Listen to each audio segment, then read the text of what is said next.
I'm Clay Harper. I'm on the machine learning team here at Bedrock Robotics. And today we're going to be discussing the hardware behind building autonomous construction equipment. Joining me are two of my hardware coworkers, Will and Kenneth. Will, could you kick us off with a brief introduction? Yeah, my name is William Grossman, and I'm a hardware engineer here at Bedrock. I've spent the last 15 years of my career working on autonomy. A large portion of that was at Waymo, and there I spent a lot of time on the system architecture team, working at the boundaries of software, hardware, and the vehicle that we would upfit onto. It's something I'm really passionate about, and I'm really excited to be here at Bedrock to push autonomy into construction equipment. Awesome. And Kenneth, can you please do the same? Hi, I'm Kenneth Hong. Have over 2 decades of experience working on the edge of vehicle machine technology. Starting my early career, hybridization, and transitioning to electrification when battery technology made sense, and now on autonomy side of things. I work both on OEM side and also from the outside, working with OEMs, integrating new technology, and last 8.5 years with Waymo and Bedrock. Focus mainly on autonomous vehicles, both on-road and now off-road. Well, both of you obviously have a lot of experience working in autonomous systems. Could you speak to what's changed in the last few years that's made all of this possible? Yeah, quite a number of things have changed. Certainly on the hardware side, we've seen a huge evolution in the quality and the availability of all the different components that make up an autonomy hardware system. When I started back in 2013, we had to take on most hardware modules as a task that we built internally at the company. And this means you have to have very large teams. This means you have to have a lot of dedicated effort in a bunch of verticals. These are things like cameras and LiDARs and radars and IMUs and the main compute systems. And the quality of these systems was really not at the level that you needed for real autonomy. Now, fast forward 10, 15 years, a lot of these modules are now fueled by an industry that has grown around them, and individual companies that you can transact with have optimized many of these sensors, again, camera, LiDAR, radar, such that they're now mostly off the shelf. And that greatly simplifies the process of building a full, complete hardware solution for an autonomy robotic platform. Interesting. So you mentioned that there's a lot of things available off the shelf now. Are there still components that still need to be customized? Everything always needs to be tweaked a little bit. The particular application you're going after will typically require you to choose wisely or ask for variations from various vendors. But now you can spend your time on those small differences that really make and give you an advantage rather than the whole system that is overwhelming and leads to just lower overall performance. Gotcha. So what goes into the decision-making process on something if it's, production ready yet or, not quite there for a production machine? Yeah. Over the years, we fielded lots of different hardware systems, many of which have not really been production ready. They were mostly prototypes aimed at pushing the technology forward.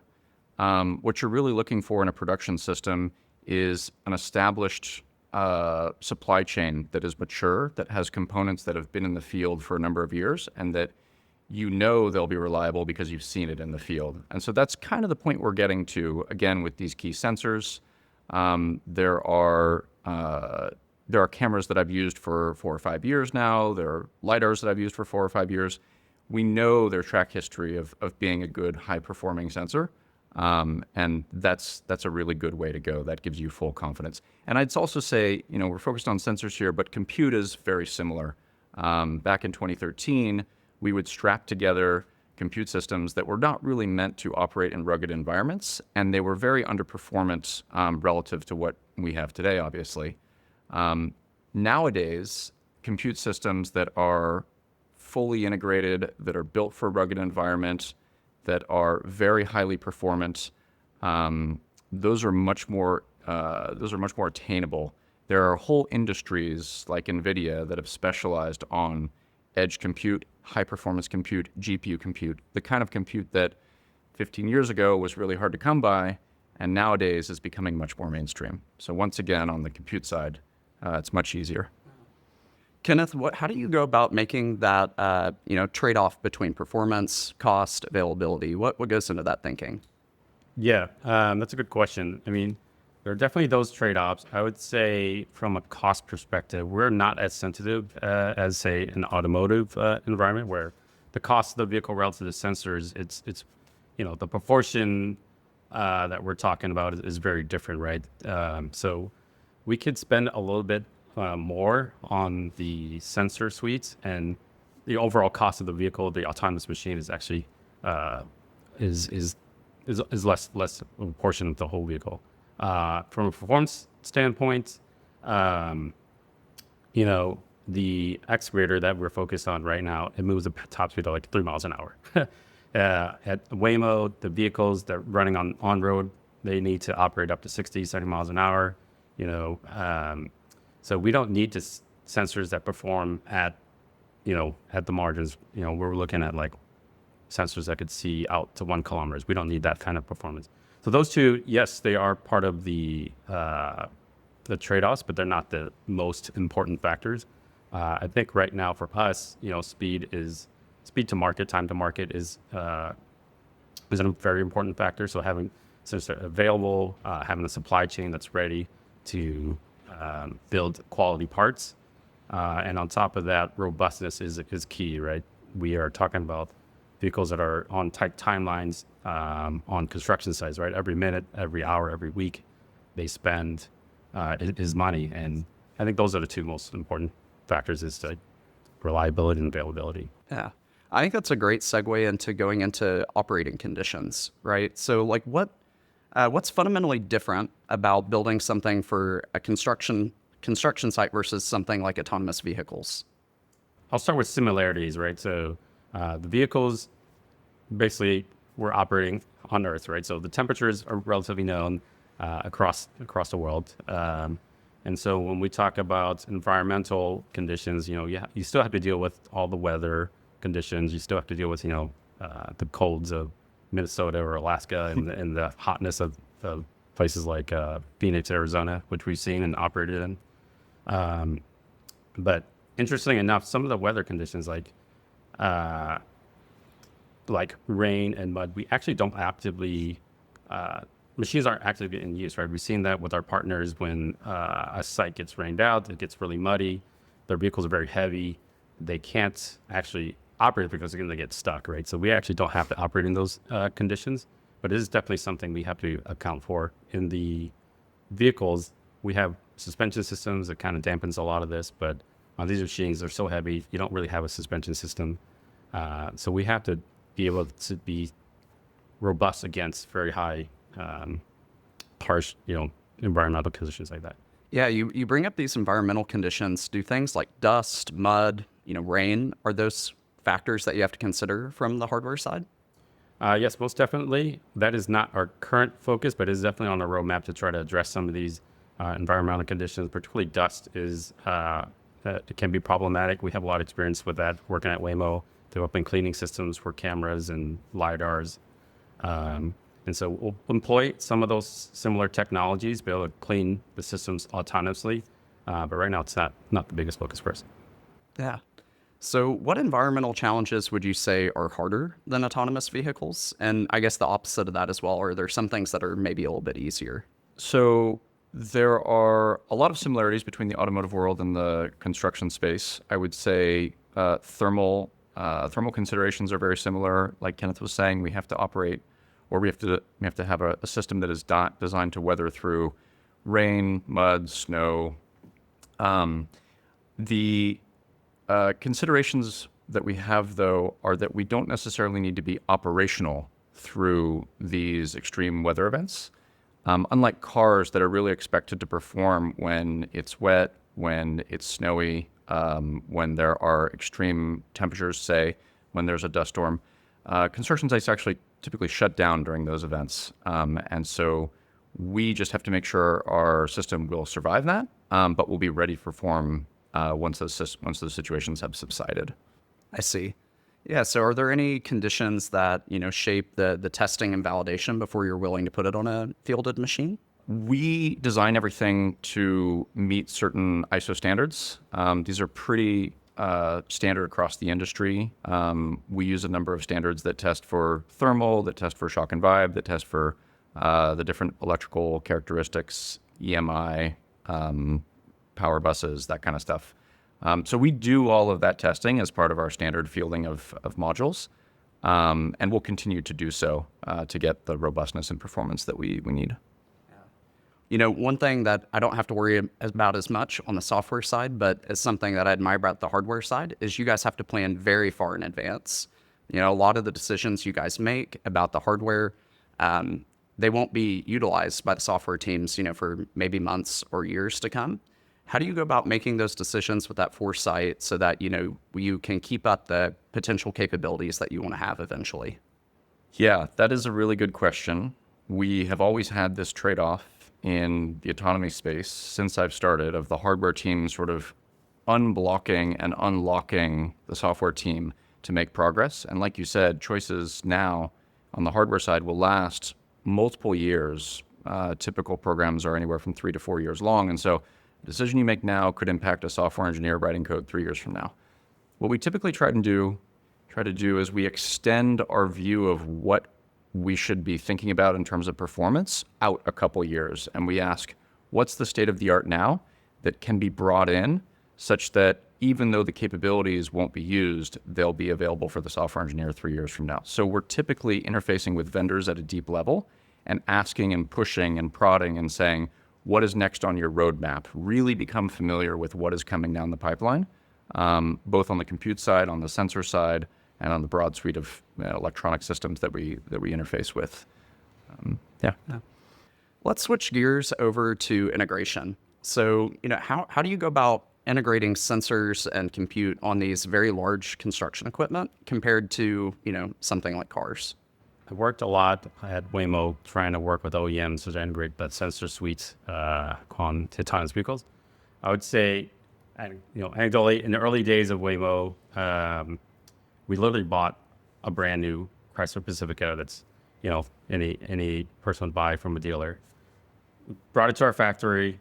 We stripped the whole entire thing apart. And then we put all the hardware back in and then put the rest of the vehicle back together. So it was like, you know, each of those processes, you can disassembly, modification, and then reassembly took multiple days. Fortunately for us, on these vehicles that we're working with, they were sort of designed up front to enable additions and add-ons to these. One of these, the OEMs had the forethought to sort of eventually enable assistance functions, the autonomy functions that we are looking to add on to these vehicles. So they had a lot of the interfaces, both electrically and mechanically for us. So it made our lives quite a bit easier here at Bedrock to be able to add on our system on top of the machine that we're working on. Yeah, so you talked a lot about being able to upfit these machines. Are there any interface complexities that are, you know, challenging? You know, you've made it sound like it's a little easier to upfit, but is it different than an autonomous vehicle? I think the things that are challenging for us is that from a mechanical standpoint, obviously these, as I mentioned earlier, they are subject to much higher shock and vibe loads. So being able to design the components and the mounting to survive that over time, right? We're not talking about, you know, 5 year, these machines are owned for like sometimes beyond a decade or two, right? And so we want to ensure that our hardware also will survive in that kind of environment. So I think that's one of the biggest challenges, is trying to make sure like that the hardware that we're integrating onto the machines are robust, you know, and we go through quite a bit of testing to ensure they adhere to, you know, ISO or SAE standards from that respect. Well, could you kind of contextualize how large these machines are that we're upfitting? Yeah, so this is one of the big differences between on-road autonomy in the pass car space and the construction industry that we're in. So the average size machine that we upfit onto weighs 80,000 pounds. Your average, you know, vehicle will weigh somewhere between 3,000 to 5,000 pounds. So we're orders of magnitude larger. This has a bunch of implications. One of the nice implications is that it means when we upfit and add sensors or equipment to these machines, they don't even know that it's there. It's so lightweight. I remember doing vehicle programs where there was max limits on how much weight we could add to the roof, because that's an OEM spec. And we had to work very hard to stay below that weight limit. Whereas here, the weight limits are insatiable. They're extremely large, and so we just don't have any concerns there.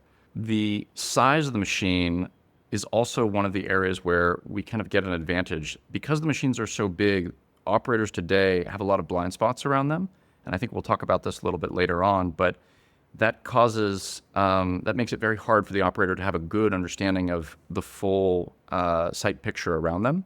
And autonomy, one of the superpowers that it has is that it can be constantly monitoring all of these areas with remotely placed sensors, all feeding back to a central location.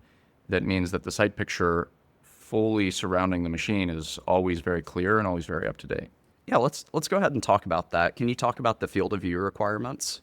So one of the things, like I was saying, one of the superpowers of robotics and autonomy is that you can continuously monitor your environment around you and do so without any of the typical issues like fatigue or lapse in judgment or distraction. That doesn't happen for an autonomous system. So we have sensors that are mounted all around the machine that give us overlapping fields of view of everything that's occurring around us. And so we can constantly monitor all the events, whether it be pedestrians that are walking by, other vehicles, other machines on the job site, movement of the earth itself.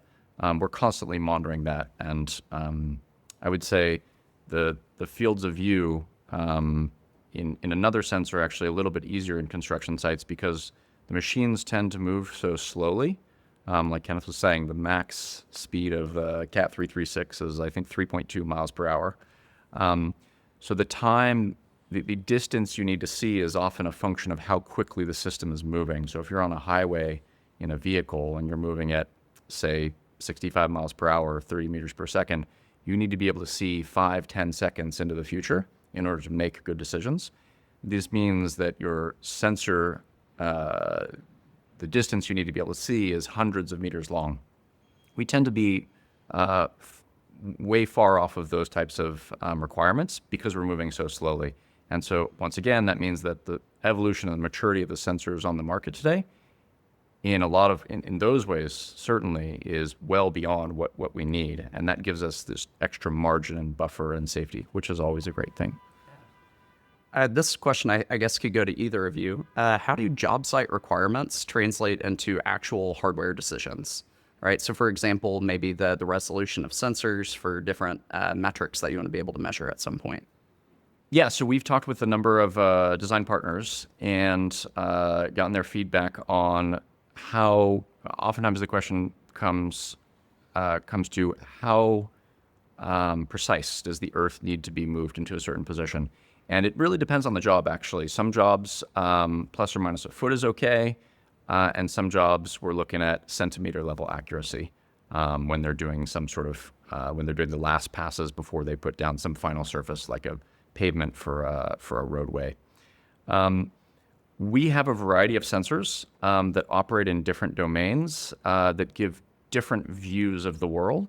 But one of them for really good depth perception is LiDAR. This is a sensor that has been evolving for about 25 years now and has really come into its own. So we do use LiDAR, and one of the ways that it's really that it performs really well for us is by giving us that centimeter level accurate measurement of the Earth's surfaces around us, so that in real time we can compare against what we should be building to. And make adjustments to the operation of the machine to make that so. So I think LiDAR is a very good example of that one. Yeah. These machines are working in very physically demanding environments. How do these sensors hold up over time? Is that something that has to be considered? Yeah, most definitely. I mean, I think I mentioned this multiple times, but the environment is pretty harsh, a lot of shock and vibe. Thus far, we leverage a lot of knowledge and know-how from previous integrations. We designed structures that would survive, the high shock and vibe environment. We select sensors that have already been proven working in the field that meet certain standards. And surprisingly, or maybe not so surprisingly, due to all our great engineering work, I think we can contribute maybe one failure so far to, sort of work in these environments, but it's something that we're working to continually to improve upon and make it more robust. So it's worked really well. Yeah. Well, before we wrap up, I'd love to hear, what each of you is most excited about, whether it be, the actual technology or if it's some impact that Bedrock could have on the construction industry. So from as far as I can remember, I thought that the world would be full of autonomous agents, and that was really the future of mankind, that we would dramatically multiply the amount of things we could do at the physical level in the world, because we wouldn't be reliant on just human labor. We would put a multiple on that with robotic assist. And that really didn't happen. What instead happened seems to be a huge revolution in the information technology space, and we've all seen that over the last 30, 40 years. And that's been incredibly powerful, but robotics has really taken a back seat to that. But I think that's now shifting, where because of compute and because of modern ML and AI techniques, the ability to path plan and reason, semantically understand the world, and move throughout the environment of a robotic system, nowadays that's something that's possible. We're starting to see really impressive functionality come out of these efforts. And so I think we're on the cusp of having a robotic revolution, where just like for the past 30 years we had an IT revolution, now I think the next 30 years could also be a robotic revolution, where we get that multiple of agents embodied in the physical space, moving throughout the world and performing a bunch of tasks for us. Specifically on the construction industry, I think that's very likely to come earlier than many of the other applications, because we operate in a domain where we have very relatively low speeds, where it's typically a closed off site. It's not just the open road. It's not the sidewalk. And so you can make assumptions about safety and security of that site that allow you to be more performant and more aggressive in the task that you're trying to achieve. And so I'm very hopeful that with modern ML AI techniques combined with really good compute and sensors, we're going to be able to make this happen, and dramatically increase the amount of construction that can take place in the world, and in doing so, bring down the cost, increase the volume, and have a dramatic impact. Kenneth, what about you? Yeah, for me, I'm quite excited about the pace of the hardware development. You see that the sensors, the compute systems that are coming, the development pace is quite rapid, and the costs are coming down and becoming more performant, right? That coupled with the major advances in machine learning and the robotics side, that we're able to bring autonomy to a new industry. And with the ever-growing demand for infrastructure, and building data centers and factories and shortage of housing, right? Be able to apply autonomy to this space, we can help build America. And at the same time, all these construction sites are simply safer, very similar to what we did, when we're working on robotaxis. All these autonomous vehicles running around San Francisco has actually made the overall environment much safer. And that's what I'm most excited about. Well, Will and Kenneth, thank you so much for your time and insights. It's been a wonderful conversation. Thanks for having us. Thank you, Clay.